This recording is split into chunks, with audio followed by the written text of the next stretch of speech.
Pelo convite à casa, né? Uma honra muito grande estar aqui, né? E hoje, por acaso, eu fiquei sabendo, quando eu estava tomando meu café da manhã e ouvindo a programação da televisão, né? Eu ouvi que hoje, é o dia 15 de junho, é o Dia Mundial da Conscientização do Idoso, do cuidado com o idoso. Estamos aqui ao lado do lar, né? Então eu falei, meu Deus, olha, não foi uma coincidência, é uma coisa muito bonita, é muito tocante, digamos assim. Então hoje o nosso tema vai ser a tentação como remédio.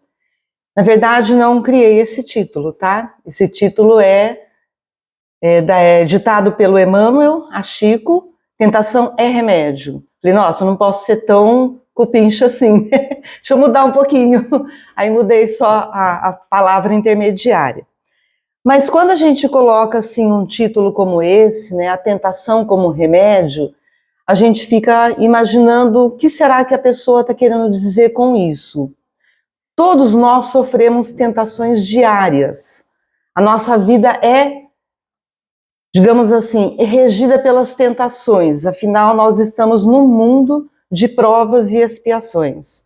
Então a gente sofre tentação o tempo todo, só que a gente não se dá conta. A gente diz assim, eu sou assim, fulano é assim, né? As coisas são assim. Só que se nós prestarmos atenção e nos conhecermos melhor, a gente vai ver que a nossa intimidade é de tentação o tempo todo, para coisas erradas, é claro, né? Parece que a gente não tem a mente ainda muito voltada para o bem. Parece que a gente ainda tem uma tendência a desviar o nosso caminho para coisas que não devemos realizar. Então, veja, por definição, o que significa tentação? O que é uma tentação? A gente sabe, né? Estou tentada a comer um doce, eu estou tentada a não vir na casa espírita hoje porque está chovendo, hoje está um dia gostoso para dormir até mais tarde, então estou tentada a fazer tal coisa.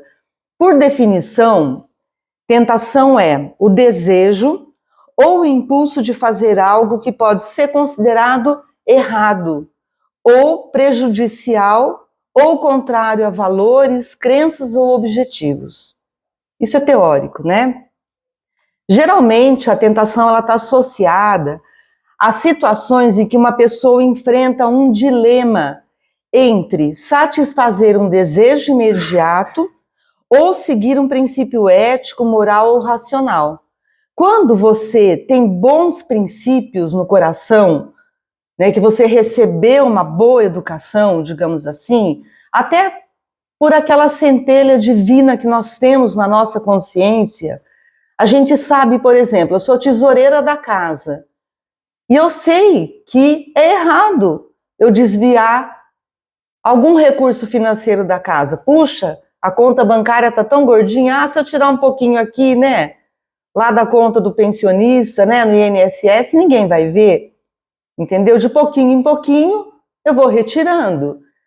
Então, veja bem, mas a minha consciência fala, Glaucia, não está certo, esse dinheiro não te pertence, esse recurso não foi conquistado pelo teu trabalho, isso não é teu, aí você fica dividido. É isso que esse conceito quer falar. Você fica dividido, você que eu digo de maneira geral, né? Nós ficamos divididos entre o correto, o moral e aquela pontinha de ninguém vai ver. A essência da tentação está entre o desejo de fazer alguma coisa errada, o desejo de não vir à casa espírita hoje, tá? Entre aquela questão da razão. Não, mas eu tenho que ir, porque eu tenho um chamado, eu tenho um aprendizado, eu tenho que tomar o passe, eu tenho que tomar água fluidificada. Enfim, a gente fica dividido. Então, resistir à tentação ou ceder a essa tentação, ela está na dependência de cada um de nós, o livre-arbítrio. É aquilo que a nossa consciência fala, certo? Mas será possível tirar um proveito das nossas tentações a nosso favor? Será que se eu resistir a mexer na conta bancária da casa espírita, a meu favor, particular, ou se eu realmente efetivar, será que vai ter algum aprendizado? Será que eu vou estar me melhorando? Por que estamos no mundo de provas e expiações? Não é para o nosso progresso espiritual? Nós não estamos aqui querendo nos melhorarmos, né? Com as vivências do dia a dia. Não existe uma varinha de condão, onde o palestrante ou na hora do passe, alguém um espírito vai lá e vai te colocar um conceito novo e você vai ficar 100%. Isso não existe. Está em nós, né? Está na nossa vontade. E veja bem, quem foi a pessoa que sofreu uma tentação? Uma não, 3, né? 3 fortes tentações. Então nós temos lá nos relatos bíblicos uma parábola falando das 3 tentações sofridas por Jesus Cristo, né? Então quais foram essas tentações? Todos nós conhecemos essa passagem bíblica. Todos nós sabemos que Jesus foi tentado por 40 dias no deserto. Então o que aconteceu com Jesus? Dizem os relatos bíblicos que Jesus, após ter sido batizado por João Batista, lá no Rio Jordão, ele foi conduzido por um espírito, né? O relato bíblico não fala quem é esse espírito, ou se é um espírito do bem, ou se é um espírito trevoso, quem seja, mas ele foi conduzido a um deserto, na região, aonde ele permaneceu 40 dias, passando por todas as intempéries oferecidas por uma situação de deserto. Então lá ele sofreu o frio, a fome, os animais peçonhentos, né? As dúvidas, enfim, ele ficou 40 dias, mas veja bem, é uma parábola. E a gente sabe que as parábolas, elas foram contadas por Jesus, né? Mas será que realmente, de fato, ela aconteceu? Depois eu vou apresentar para vocês os relatos dos espíritos a Kardec, que isso de fato não aconteceu. Foi um ensinamento de Jesus. Então veja, quais foram essas 3 tentações? A gente encontra no Evangelho de Marcos, de Mateus, de Lucas, essas 3 passagens. A primeira tentação que Jesus sofreu pelo ser trevoso, né, pelo demônio ou pelo Satanás, como queiram chamar, por aquele, digamos assim, por aquela infeliz entidade, ele sofreu uma tentação de o demônio pedir a ele que ele transformasse as pedras da região em pães. Depois ele foi tentado a saltar do pináculo, que é a parte mais alta do templo, para ele saltar, numa altura muito alta, muito grande. E depois foi oferecido a Jesus, por essa entidade, toda a região, ele apontou toda a região. Eu te dou a liderança de tudo que alcance os seus olhos, desde que você me obedeça. Então foram essas 3 tentações. Vamos falar um pouquinho de cada uma delas. Então, como eu já disse, ele passou 40 dias e 40 noites, foi tentado 3 vezes, passou frio, calor, fome, animais, se defendeu dos animais da região. Então, o demônio, né, chega para Jesus e fala assim: se és filho de Deus, transforme estas pedras em pães para saciar a tua fome. Foi a primeira coisa que o demônio falou para ele, né? Isso aí está citado, então, nos evangelhos, como eu disse, de Marcos, Mateus e Lucas.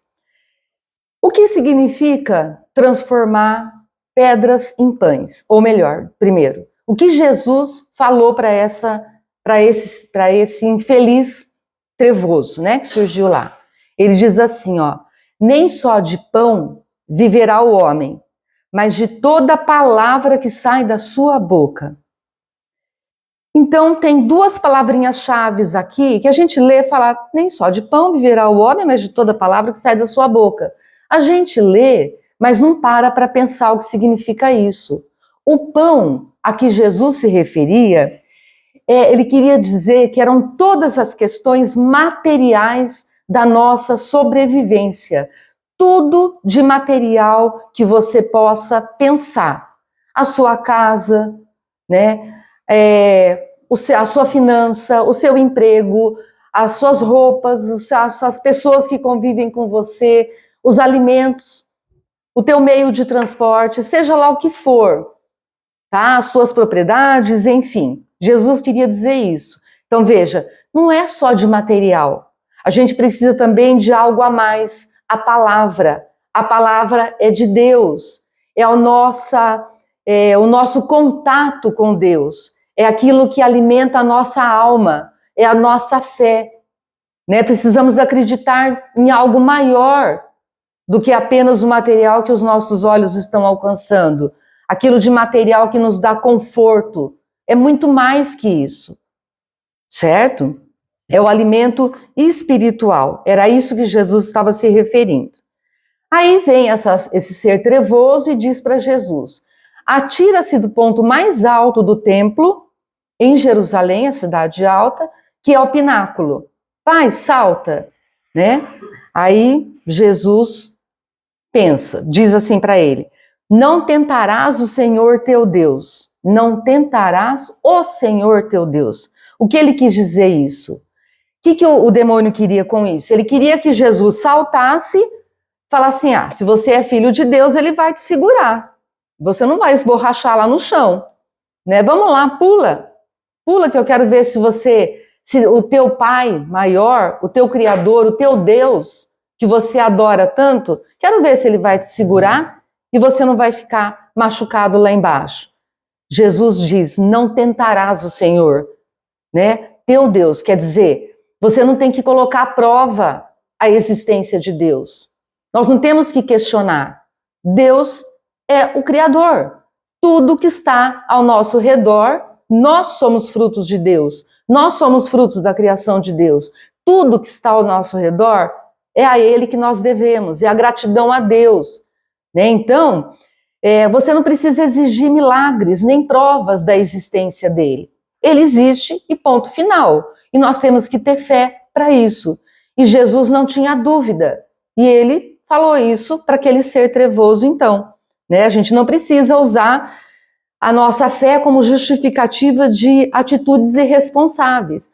Eu vou desviar o dinheiro da casa aqui que ninguém vai ver. Né? Mas não é bem assim. A nossa consciência que está ligada a Deus, o nosso espírito que está ligado a Deus, está provando que isso não é possível.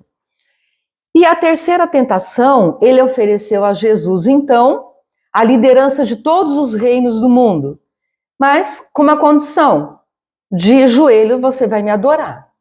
Né? Imagina alguém chegar para Jesus e falar isso. Aí, o que Jesus responde para ele? Adorarás ao Senhor teu Deus e só a Ele servirás. Adorarás, Jesus queria dizer, você reconhece Deus como supremo. Não existe nada mais supremo que Deus. É a Ele que nós devemos a nossa adoração, como já havia sido mencionado na tentação anterior. Só a Ele servirás. Nós não devemos servir a nenhum outro tipo de entidade que a gente ache que é superior a Deus. Né? Então é só a Deus que a gente deve fidelidade. Ele é o centro das nossas decisões. Nós não precisamos de mais nada. A gente tem que ter fé. Mas agora que eu ia fazer uma viagem tão boa, eu estou com um problema de saúde muito sério e o médico sugeriu que eu não viaje. Eu vou me revoltar? Não. Eu tenho que aceitar e agradecer a Deus, porque às vezes esse problema está me livrando de outro. Nós temos que acreditar em algo maior, nós somos protegidos, nós não precisamos ficar revoltadinhos com nada que aconteça na nossa vida.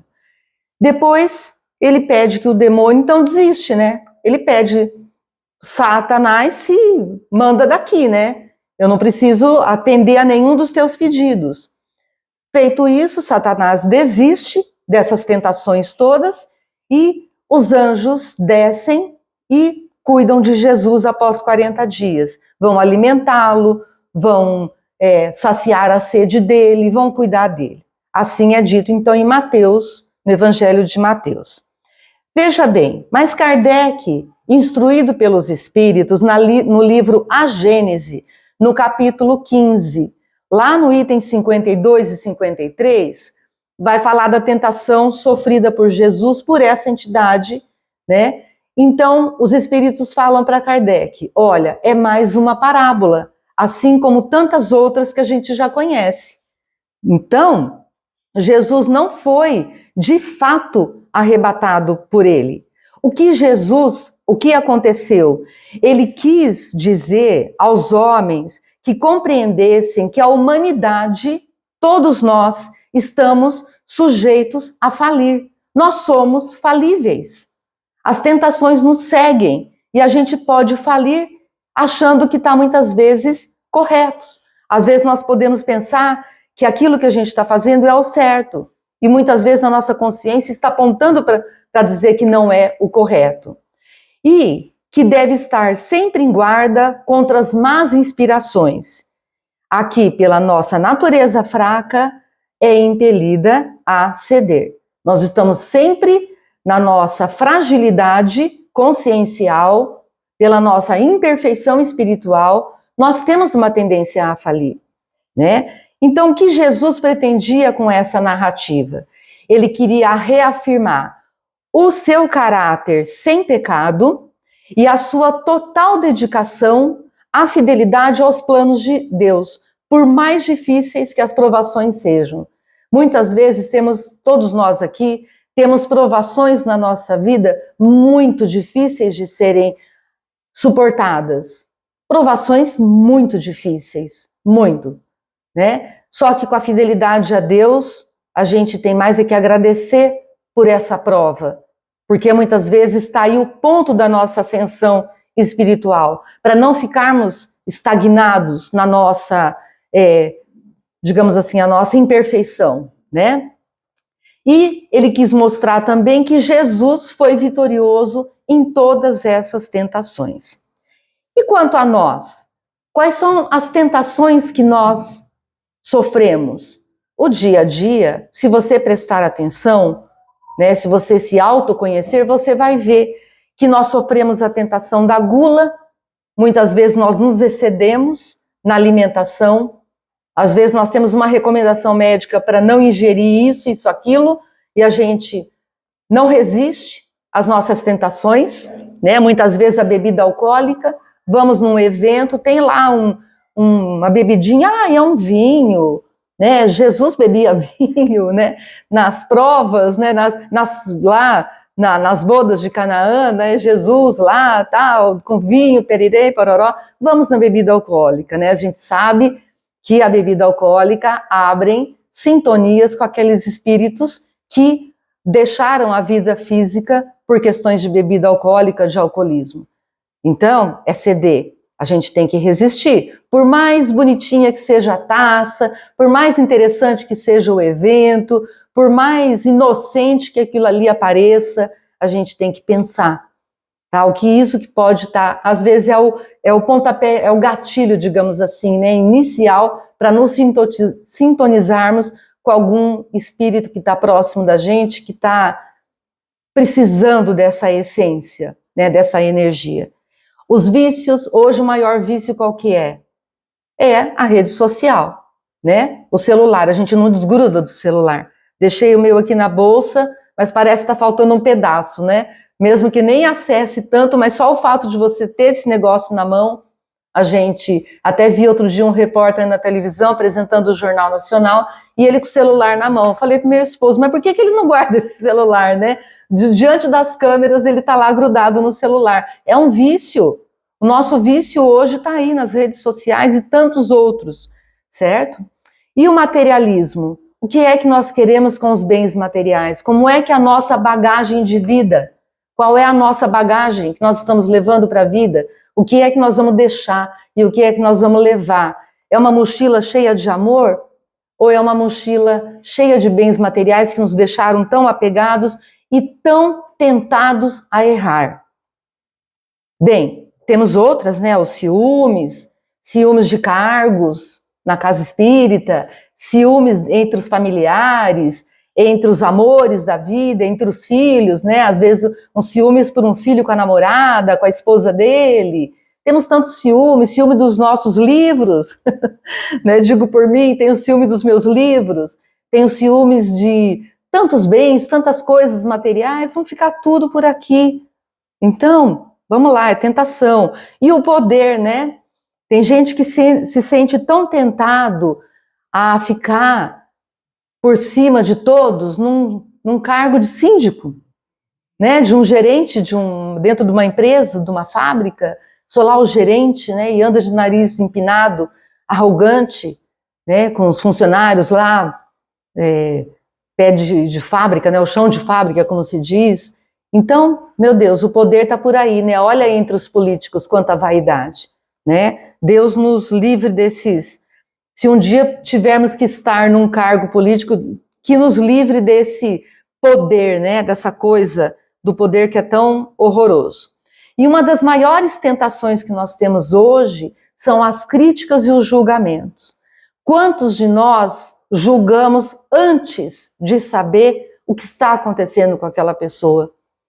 Né? Às vezes a pessoa se atrasou por um compromisso e já sai julgando, ou a pessoa nos ultrapassa no trânsito, fazendo um erro, infringindo alguma lei de trânsito, você fala, olha lá, o fulano de tal, ultrapassou, fez isso, fez aquilo, mas você não sabe o que está acontecendo com ele.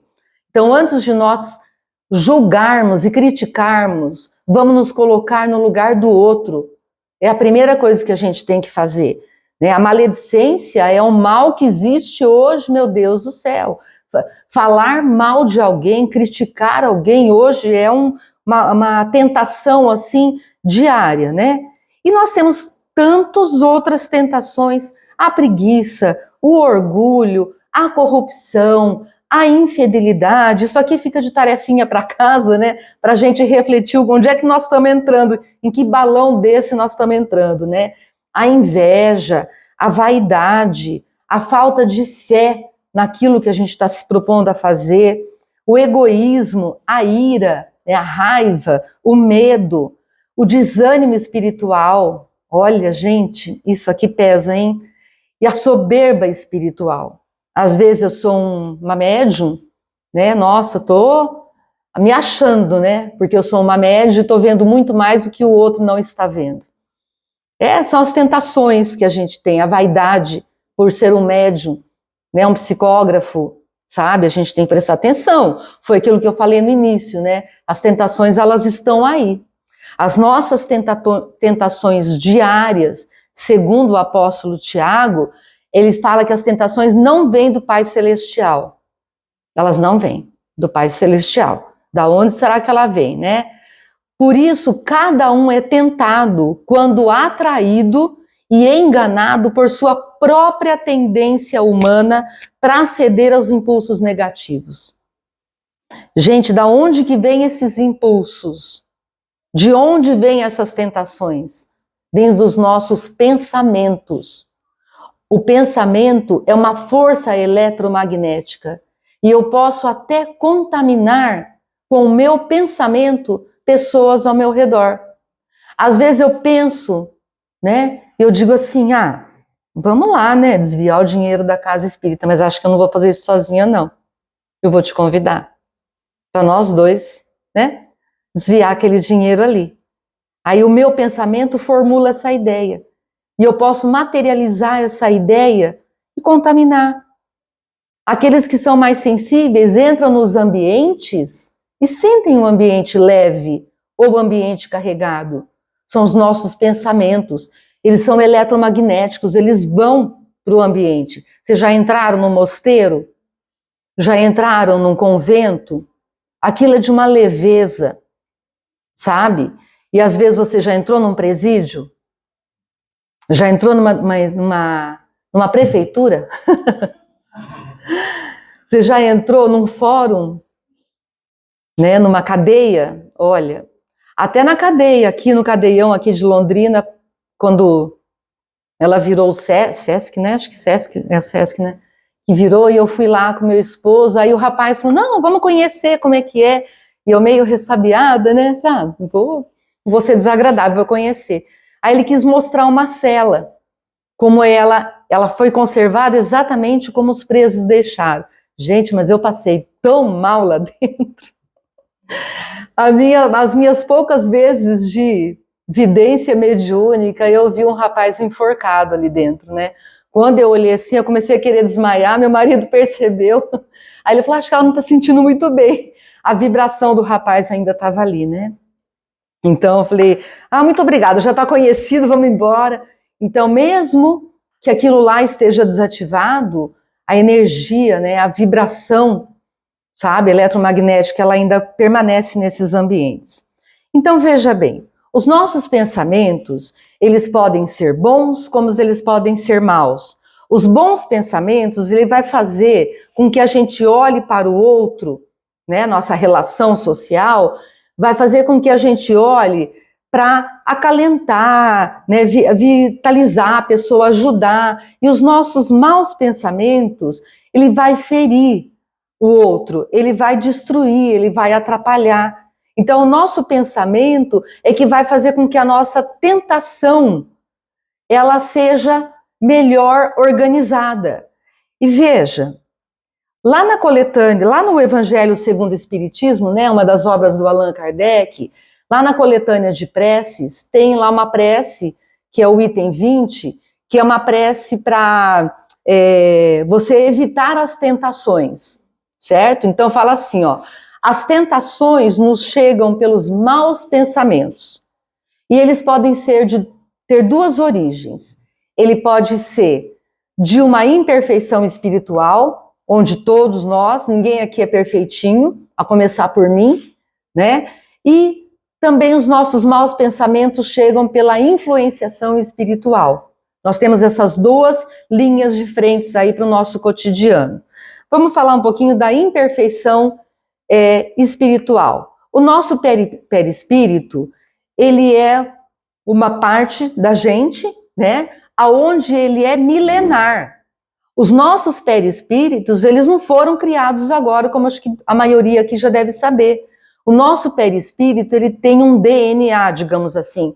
Ele está todo impregnado de informações de vivências anteriores. Existem muita coisa boa que está ali e tem muita coisa errada que está ali. E nós viemos, muitas vezes, naquilo que a gente tem de mais frágil para melhorar. Então, a nossa imperfeição espiritual está aí. E a gente tem tentação naquilo que a gente tem que melhorar. Então, a nossa expressão espiritual, desse DNA, ela precisa desse momento, né? Ela precisa desse aflorar, digamos assim, dessa fragilidade nossa, para que a gente melhore. Então, por exemplo, eu tenho tendência, né, a uma tentação a querer falar mal da minha sogra o tempo todo. Mas por que falar mal da sogra? Ela é tão boazinha, ela te quer tão bem, você cuida bem do filho dela, mas essa tentação, às vezes eu já me relacionei com ela em outra existência e ficou impregnado no meu perispírito alguma mágoa. E agora eu vim justamente na família dela, né, para poder melhorar isso aí. Então essa tentação, às vezes eu quero falar mal dela. Essa tentação está me mostrando a minha imperfeição espiritual que está no meu perispírito. E é aí que eu tenho que melhorar, tá? Então veja, as nossas tentações que eu falei, elas vêm pelos pensamentos. E nós devemos ter um filtro para esse pensamento. Eu quero falar mal do presidente dessa casa. Mas por que eu vou falar mal? Por que a minha consciência está dizendo, pensa bem no que você vai falar? Né? Esse filtro está na nossa consciência.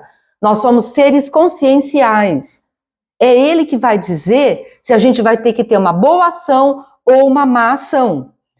Então nós temos que ter a vigilância dos nossos pensamentos para não adoecermos. Veja bem, muitas vezes os nossos pensamentos, eles nos maltratam tanto, porque a primeira pessoa que vai sofrer com o mau pensamento sou eu mesma. E o meu pensamento, ele judia tanto de mim, que eu posso até desenvolver um câncer. A mágoa, ela fica impregnada no nosso perispírito. Se eu não resolvo essa mágoa, ela vai me ferindo. Porque toda vez que eu olho para aquela pessoa, eu vou produzir más vibrações, aí eu vou produzir vibrações de baixa frequência e eu vou me sintonizar com espíritos que estão na mesma faixa vibratória e eu vou trazer esses espíritos trevosos, às vezes não é nem trevoso, né, vamos dizer assim, muitas vezes esse espírito que está sofrendo no mesmo padrão vibratório da mágoa que eu estou sofrendo. Então ele vai ficar perto de mim e ele vai ficar naquele sofrimento da mágoa e eu vou ficar na sintonia nele. Nós vamos ficar que nem siameses, naquele padrão vibratório o dia inteiro. Então aquela tentação de ficar magoada vai para o meu perispírito, aquele pensamento vai atrair aquele espírito e nós vamos ficar juntinho. Mas como é que eu posso reverter isso? Né? Vamos lá. Cabe a nós a decisão da gente materializar esse pensamento, ficar o dia inteiro deprimido, o dia inteiro cabisbaixo, não procurar melhorar, e aquela tentação fica atrás de mim o tempo todo, né? Eu lembro da minha mãe quando eu tenho um irmão que era muito danado, que é o do meio, né? Somos em 5, ele é o terceiro, sempre foi muito danadinho. E esse meu irmão me tentava o tempo todo, porque eu sou mais nova que ele me tentava o tempo todo. E ele chama Glauco Antônio. Minha mãe falava assim, Glauco Antônio, que tentação! Ela usava esse termo, né? Ela parece o Satanás tentando Jesus, pelo amor de Deus, larga essa menina. E às vezes quando me encontro com ele eu falo, larga a menina, sempre brinco com ele, porque a tentação dele até hoje ele ainda quer me provocar, né? Então a tentação é assim, nós viemos como irmãos para só ele melhorar, né? Eu não, né? Então, a nossa materialização das nossas tentações, ela vem principalmente pelo aquilo que a gente fala.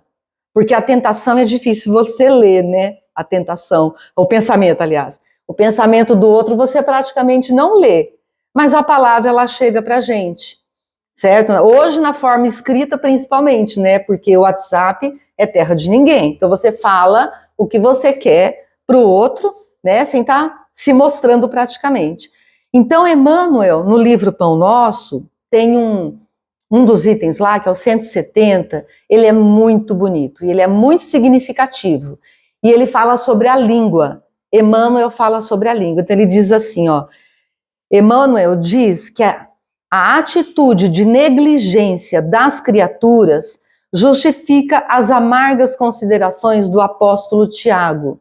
Tiago, lá no capítulo, no item 3, né, na apóstola, né, na verdade, na epístola de Tiago, item 3, versículo 6, ele fala, a língua também é um fogo. Por isso que Chico Xavier falava que quando você quer soltar alguma maledicência, se você quer falar alguma coisa que você vai magoar o outro, o que você faz?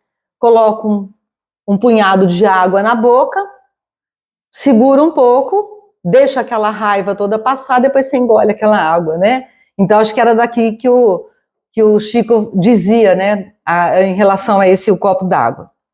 Então, veja, ainda nesse item da língua, a potencialidade da língua é sagrado recurso para 2 caminhos. O sagrado de você ajudar, né, ou a maledicência de você poder maltratar a pessoa. Mas ele é sagrado quando você aconselha, cria, perdoa, ajuda, quer ajuda, né? Tá precisando disso, precisando daquilo. Quando você agrega as pessoas, está tendo um conflito na família, você vem com aquela palavra para agregar os irmãos, os sobrinhos, os filhos, enfim, para acolher, para edificar, né? Fazer as pessoas se sentirem bem, para consolar, edificar. É assim o nosso atendimento fraterno, as pessoas que nos procuram. A gente tem que procurar aconselhar naquilo que é possível, né? E não ajudar o outro a saltar do pináculo, né? E depois também nós temos a influenciação espiritual, que ela é muito presente na nossa vida. Nós somos influenciados o tempo todo. Nós somos influenciados.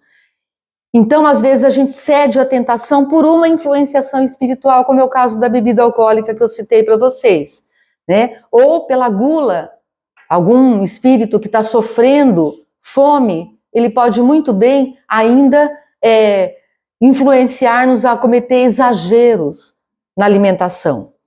Então vem aqui uma questão do Allan Kardec, no Livro dos Espíritos, questão 469, que ele pergunta aos espíritos: por que meio podemos neutralizar a influência dos maus espíritos?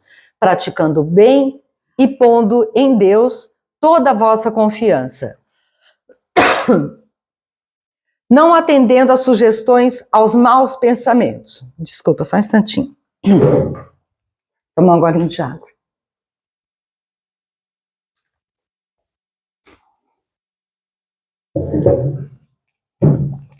Ao orgulho, aos vícios, o poder, a inveja, os ciúmes. Então, os espíritos orientaram muito bem Kardec com relação a isso. E logo em seguida vem a questão 467, em que Kardec também pergunta aos espíritos: podem o homem eximir-se da influência dos espíritos que procuram arrastá-lo ao mal? Então, aqueles espíritos que estão nos fazendo o mal, a gente pode não ouvi-los, né? Pode, visto que tais espíritos só se apegam aos que pelos seus desejos os chamam, ou os que pelos pensamentos os atraem. Então é aquela questão do padrão vibratório que eu já havia comentado, né? E quem nos orienta para termos bons pensamentos? Está lá ainda na coletânea de preces no item 20. Do livro Evangelho segundo o Espiritismo, o anjo guardião ou o espírito protetor, que eles estão sempre conosco. Então, a eles nós devemos dirigir as nossas preces, quando a gente está tentado a beber aquela bebidinha da festa, ou estamos tentados a falar mal da sogra, ou tentado a desviar o dinheiro lá da casa espírita, enfim, qualquer tentação que a gente sofra, feche os olhos e pense no seu mentor, no seu anjo guardião. Ele está presente e ele vai te deixar no momento de mais, digamos assim, de menos tentações, né? Ele vai te livrar daquele pensamento ruim. E no livro Qualidade na Prática Mediúnica, no capítulo Sintonia, de Manuel Filomeno de Miranda, ele diz assim, olha: campo descuidado, vitória do matagal. Água sem movimento, charco em triunfo. O que ele quis dizer com isso? Que se a gente ficar na invigilância espiritual dos nossos pensamentos, o nosso campo vai se encher de mato, né? A água vai ficar parada. Nós temos que estar em movimento constante, o movimento de prece, o movimento de bons pensamentos. Nós temos que orar e vigiar o tempo todo para nos livrarmos dessas tentações. A gente não faz isso na prece do Pai Nosso? Em dado momento da prece do Pai Nosso, Jesus não diz: perdoai as nossas dívidas, assim como nós perdoamos os nossos devedores. Depois ele diz: não nos deixeis cair em tentação, mas livrai-nos do mal. Não é isso que a gente faz na prece do Pão Nosso? Nós oramos o Pão Nosso e nem sabemos o que estamos falando. A gente tem que prestar atenção em cada uma das frases do Pai Nosso. É uma das orações mais preciosas que nós herdamos. E a gente faz isso sozinho, não precisamos de ninguém, né? Se não sabemos decor, podemos ler, mas temos que fazer e pedir alívio dessas tentações. E veja bem, quando as tentações nos servem como remédio, como é o início o título da palestra, né? A tentação como remédio. Ela é remédio quando a gente resiste a ela. Como assim? Essas experiências negativas que nós temos, que vem nos atentar o tempo todo, ela vem, quando você evita uma tentação, você está, na verdade, evoluindo espiritualmente. Você está agregando pensamentos positivos no teu perispírito. Você está herdando, você está levando para uma vida futura coisas boas. Os bons pensamentos, eles nos fortalecem. É aí que ele serve como remédio. Então, voltando ao raciocínio um pouquinho, se você tem aquela mágoa, o teu pensamento traz aquela mágoa, tá? Se você evita aquele pensamento da mágoa, você está melhorando, você está olhando, você está saindo daquele quadro de depressão, você está evitando uma futura doença muito séria, uma depressão, um câncer. Então, quando a gente evita esses pensamentos. E veja bem, o socorro nos virá quando, atentos ao que pensamos, pedindo auxílio ao Deus, a Jesus para resistir, e acho que faltou aqui eu colocar o nosso mentor, né? É o nosso anjo guardião. O socorro virá, com certeza. Os bons espíritos estão ao nosso redor. E veja bem, a tentação ela não serve como remédio quando nós damos ouvido à nossa consciência para o bem, tá? Por que então resistir? Por que a gente tem que resistir? Reafirmando, né? Porque as más tendências ou os maus hábitos, eles atrasam o progresso espiritual do homem, trazem consequências dolorosas, sofrimentos que podem ser evitados. Olha lá, como até outro dia a gente estava conversando a respeito de Judas. Judas Iscariotes não ouviu a consciência dele em relação a Jesus. Ele aceitou as 30 moedas de prata. Depois ele foi lá, suicidou-se por toda aquela história, né, da traição, e ele ficou com uma culpa. E ele levou essa culpa para a vida futura dele, para o plano espiritual. Foram séculos e séculos de reencarnações sofridas, né, até terminar, segundo os relatos espirituais, como Joana d'Arc, onde ele foi sacrificado vivo numa fogueira, né? Então, ele foi sofrendo muito em todas essas existências pela culpa de ter feito alguma coisa errada. E a gente tem que seguir lá o que Jesus nos pede, ser perfeito, né? E feliz, caminhar para a felicidade. Então, se eu posso aconselhar alguma coisa para nós resistirmos às tentações e nos servir como remédios, eu diria: vigiai e orai, aproveitar as lições de cada dia, né, para o nosso crescimento espiritual, praticar o perdão. O perdão é um santo remédio, digamos assim. Trabalhar de forma edificante. Os trabalhos voluntários estão aí, né, nos chamando a todo tempo. Seguir os ensinamentos de Jesus. Os espíritas sempre falam: Jesus, nosso modelo e guia. Será mesmo, né? Nosso modelo e guia. Então, sempre que a gente tiver uma tentação, fala: será que Jesus faria isso? Esse pensamento tem que estar na nossa consciência o tempo todo. Fortalecer-nos nas orações. O culto do Evangelho do Lar, que é santificador nas nossas residências, né, no nosso convívio. Praticar a caridade, não precisa ser física, mas pode ser, né, numa prece, um ombro amigo. Ser humilde e agradecer o tempo todo. A gratidão também é uma forma de nós nos livrarmos da tentação.